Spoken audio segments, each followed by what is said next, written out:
Hi, I'm Charles Galda, your host for Vision New England's Church in Action program. This week, I'm talking with Rob O'Neill about innovative ways to reach our communities with the gospel. Rob's the pastor of Valley Community Baptist Church in Avon. He's a key leader in what God is doing in Farmington Valley outside Hartford, as well as New England.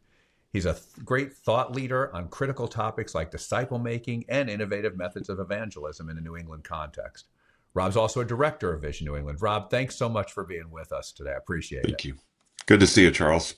Hey, maybe just if you could start people out and just help us know you a little bit more. hmm What's your background? How did you wind up in Farmington Valley and at Valley Community Baptist Church? Well, I grew up in Florida, which is a bit of an unusual narrative, I guess, for somebody in New England. But in my career, I've served churches in Florida, South Carolina for 10 years. I planted a church in Minnesota and was there for 13 years and got into a role with the Conservative Congregational Christian Conference in church multiplication.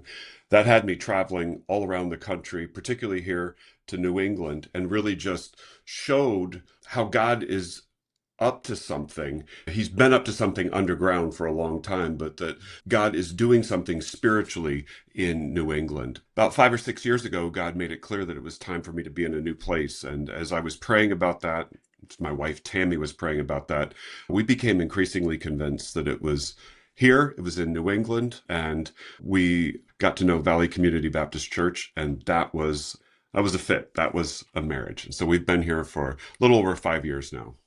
Wow, it's hard to believe. I remember you came right in the heart of COVID. Yep.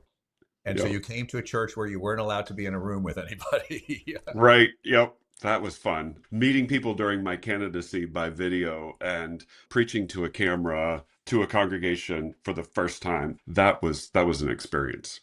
Yeah, well, hopefully we don't ever have that experience again. It's one of those things we're glad we were through. Absolutely. That was then. Don't need to ever do that again. And Rob, if you would, tell folks a little bit more about Valley.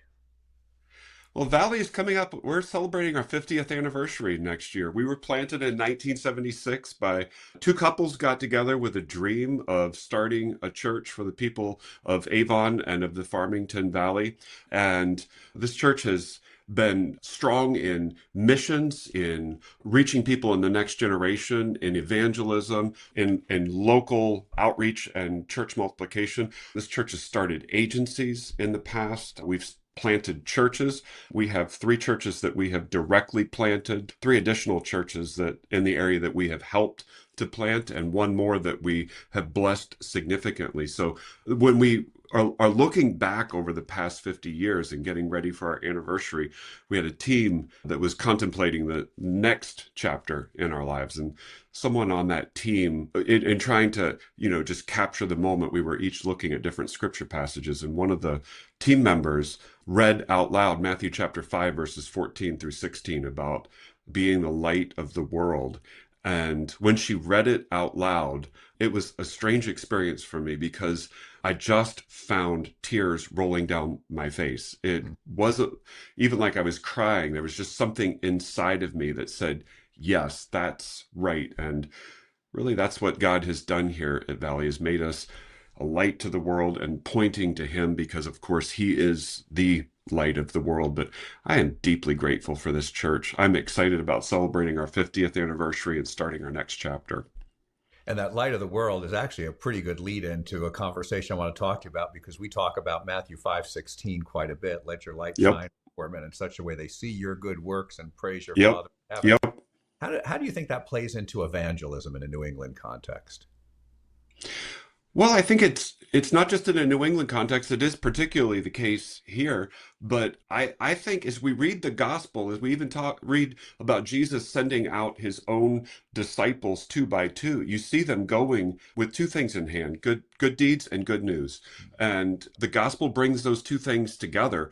Sometimes we like to separate those 2 things, but I think that the gospel is meant to be comprised of both good deeds and good news. And when those good deeds go in advance of good news, they validate validate the gospel that we're preaching. When you separate them, you're missing some of the power in each of them. So I think it's the vital context. It's the condition in which you can have conversations.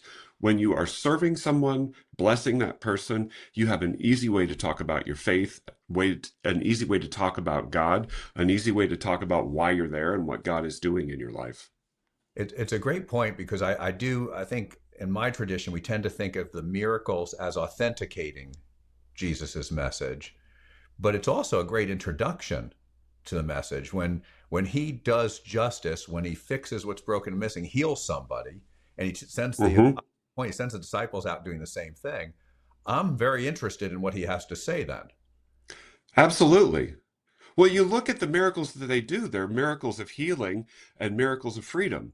They're miracles of restoration. I mean, so what is that other than exactly what it is that we're doing on a regular basis? We may look at the earthly or the fleshly agency involved, but there's a spiritual power that's behind those things, and the end results are miraculous. When you see somebody set free from addiction, that is a miraculous release from a prison and from a power. When you see someone who's dealing with disability treated as a fully authentic human brother or sister, you're seeing a restoration of creation happening right in front of you. These things are miraculous, and they validate the gospel and open doors for those conversations. I see that all over Jesus's charge to his disciples as he sends them out.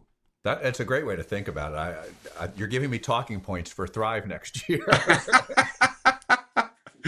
Scripture's powerful.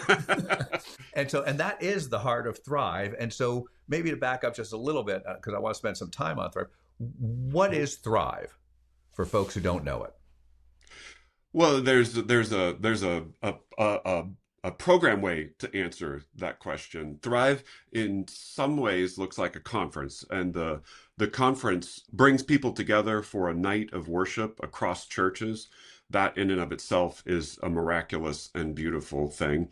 And then Thrive is also a set of breakouts that put community issues and issues of the gospel in front of the people of God. As we talk about it, I know your language. We put the problems of the community in front of the people of God and listen to what the Spirit of God is saying and calling us to do. So in some ways, it's a conference. But more importantly, it is a network of relationships. Thrive brings together the pastors and the churches of a region, together with the agencies and the people who are addressing need in that region, and asks, how can we build thriving communities and thriving churches, demonstrating the unity of the church and the power of the gospel in the process. So it is a set of relationships, it's a conference, it is a whole set of outcomes. It's an absolutely beautiful thing. And you mentioned worship on Friday night as the way we kick off. Yep. And that by itself, that is unusual. I'm familiar with cases where a Yep. church decides on this Sunday we're going to worship with that church, Right. and that may or may not ever happen again, or maybe it's repeated. But I don't know, other than Thrive Cape Cod, I'm not aware of places Hmm. where on a regular basis the church in a region comes together and worships together. Well, you'll see limited expressions of it, but when you get that many churches and they're from different denominations, we can go to our network gatherings. Those are beautiful when we gather together with other churches and pastors in our own tribe. But when you come together in this way, you are cutting across the great streams of the Christian tradition. We get together, and we've got Presbyterians and Pentecostals in the same room. We've got Anglicans and Baptists in the same room. You're cutting across a lot of traditions when we gather Thrive here in the Farmington Valley. And I think cutting across those traditions and learning to respect one another and look at our commonalities and stand humbly in the presence of God is, I think it's a beautiful thing. I think it's a gospel thing. It's a New Testament thing. It's in celebration of Jesus, who says that he takes down those dividing walls that we tend to build up, and it's a concrete expression of that. I just love it. Yeah. The Friday night worship session is one of my favorite times of the year. And two of my favorite quotes about Thrive. One is yours, one is Ben Feldot's. Ben will say, a friend who does Thrive Cape Cod with us as well, would say, all we have in common is Jesus and geography. Oh, that's good. And, Ben's and good. but I like yours too, and I've been using that. This is not a gathering of churches in Farmington Valley. This is a gathering of the church in Farmington Valley. The That's church. And significant.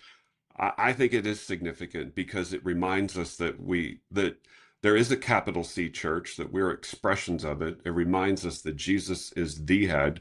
And I think it reminds us of those who are not yet in the room, and reminds us that somehow bringing them into the room would be a great thing as well. Yeah. And so worship's Friday night, then Saturday there's all these different breakout sessions on Hmm. different Hmm. topics. How do you think about what topics we should be talking about?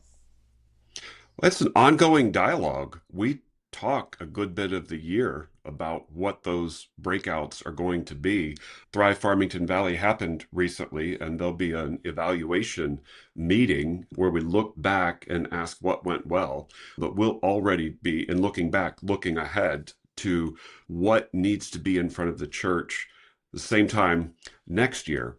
And all year long, that conversation is ongoing, partly because the church's planning are all involved in their communities, in our communities. So we're running up against those needs, and we're asking, what do our people still need? What's the need of the community, and what do our people still need?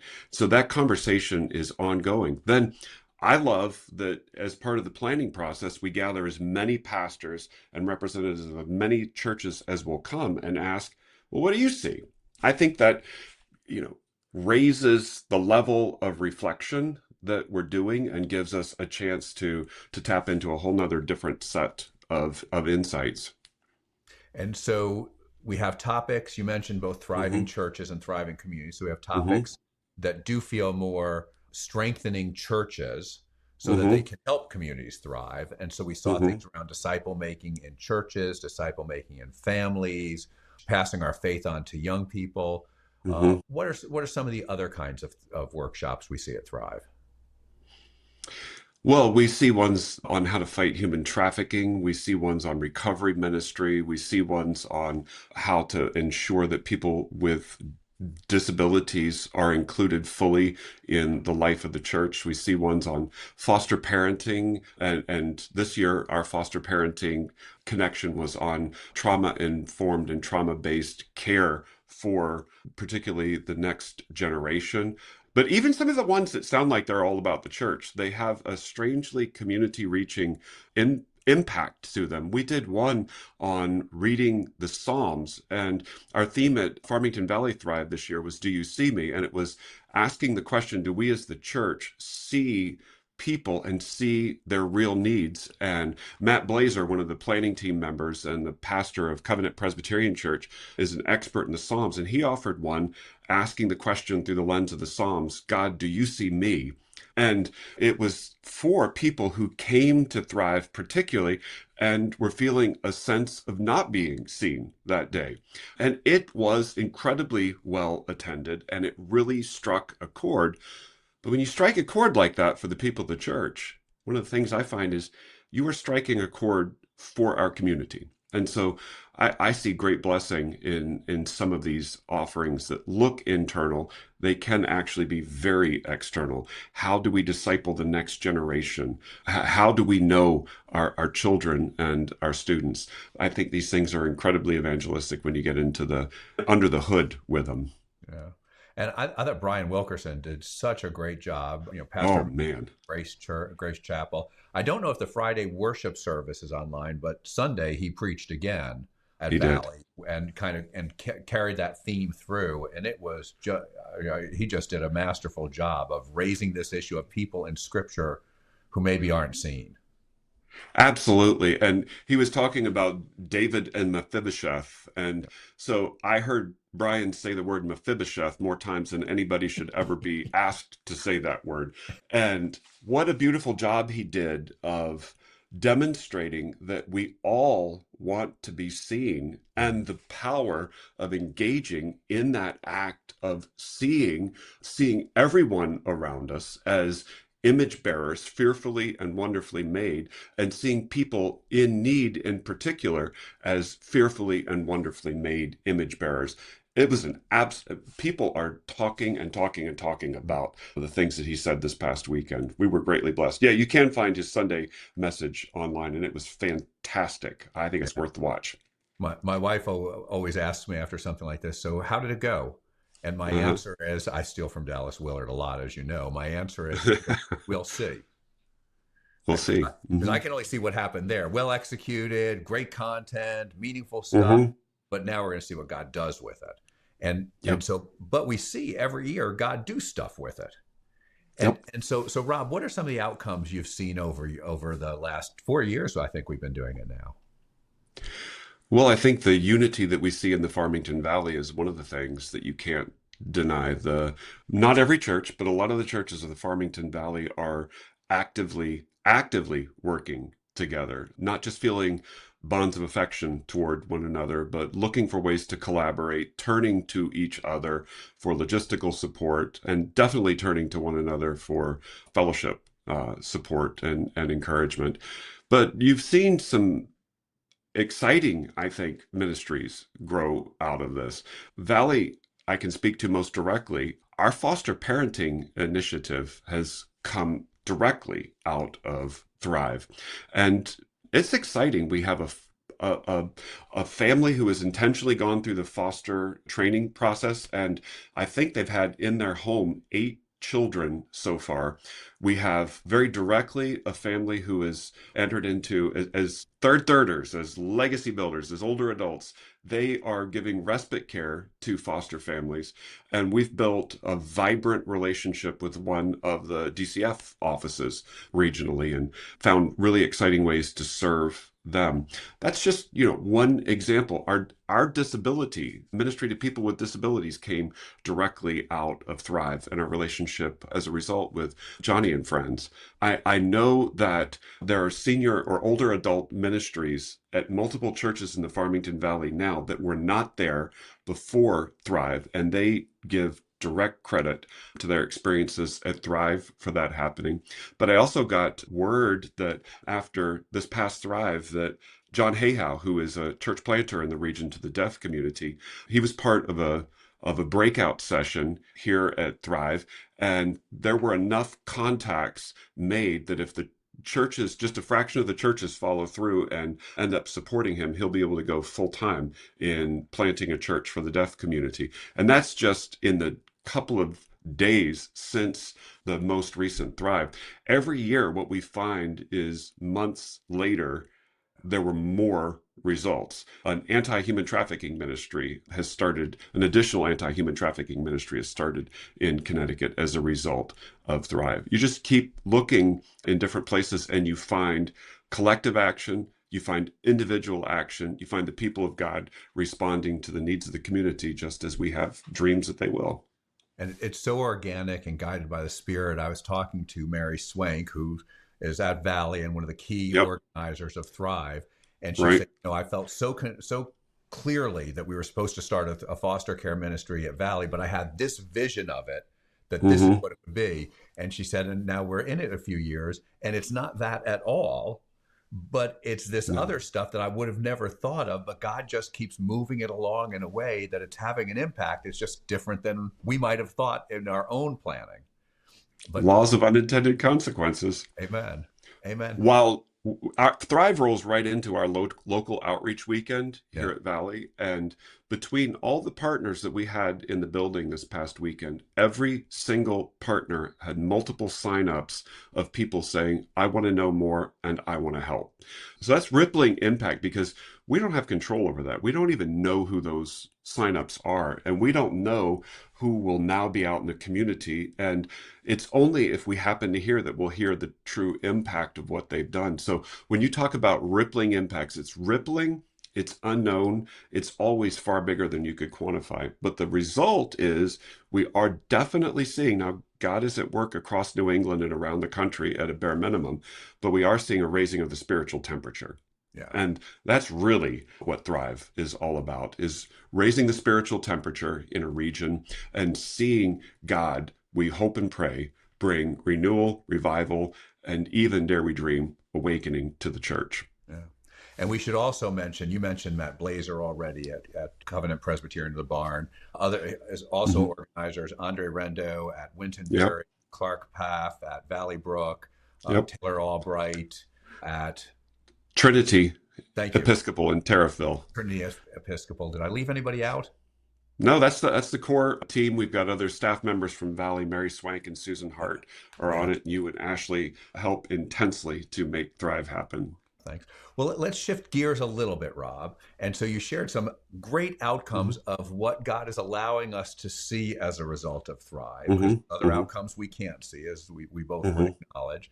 And so think about, if you would, a story. Could be out of Thrive, could be out of Valley, could be in your own life. What's a cool story you've seen God do recently? Oh, well, wow. I mean, some of them are partly a result of Thrive. One of the things that I've seen recently that has given me great joy is two members here at Valley, and I think it's another indirect result of Thrive, were inspired to take next steps of faith and obedience to God. And they started a ministry called Harbor House in Torrington. Two homeless shelter outreaches in Torrington closed. They were a part of them and trying to rehome unhoused people. And when those two ministries closed, they were disturbed by it. They attended a legacy builder older adult lunch here at Valley that interacted with Agape House, which is another one of our local outreach partners, and they walked out knowing that God was calling them to do that in Torrington.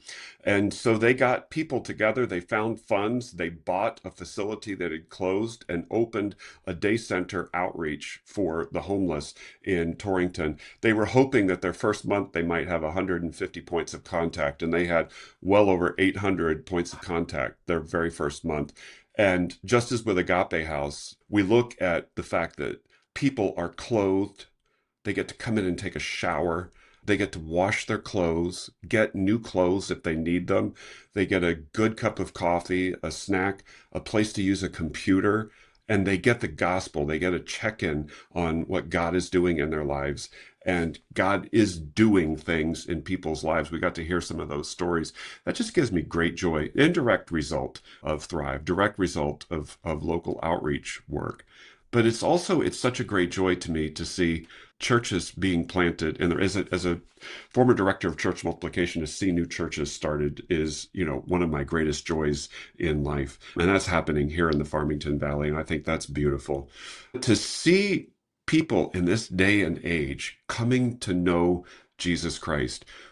We have a person who's been here just over a year who had what would be typically a story you'd hear from the Arabic Muslim world, had a vision of Jesus calling him to himself and saying, I want you to come to me. I want you to follow me. And he said, who are you and how do I know you? And God revealed himself as Jesus Christ and said, you know me through the Bible, and I want you to get involved in a church. He came here, and he and his wife have already committed to a future of reaching out mission-wise, going on mission to Japan in the future, which is his wife's home country. And it's just a beautiful thing. And this is just happening to person after person in these days. And I get a chance to pastor these people, and at times to baptize these people and to help disciple them over the long haul. There is no greater joy in the world, and there is nothing that will get you out of bed any day more than that. Yeah. Rob, those are a couple of great stories. Thank you so much for your ministry at Valley. Thank you for your leadership in Farmington Valley and across New England, and the many spheres in which you serve. Thanks for our partnership, and thanks for our friendship. I'm really grateful for you, brother. Thanks, Charles. I appreciate your time. Thanks. This program is created by Vision New England, which helps the church work in unity to make disciples, do justice, and share Jesus, to accelerate evangelism so that New England will be transformed. You can find additional resources and partner in our mission at visionNewEngland.org. This program is brought to you by our friends at the Palau Association, who are dedicated to proclaiming the good news, uniting the church, and impacting cities worldwide. Join us next Sunday at 2 p.m. on Life Changing Radio. Thanks so much, and God bless you. At Leadership Transformations, we believe that when you have the right resources to help you slow down and experience a deep and refreshing connection to God, you can become the discerning leader you know you are created to be. Friends, Steve Macchia here, and I have a free gift for your soul. It's called Pathways.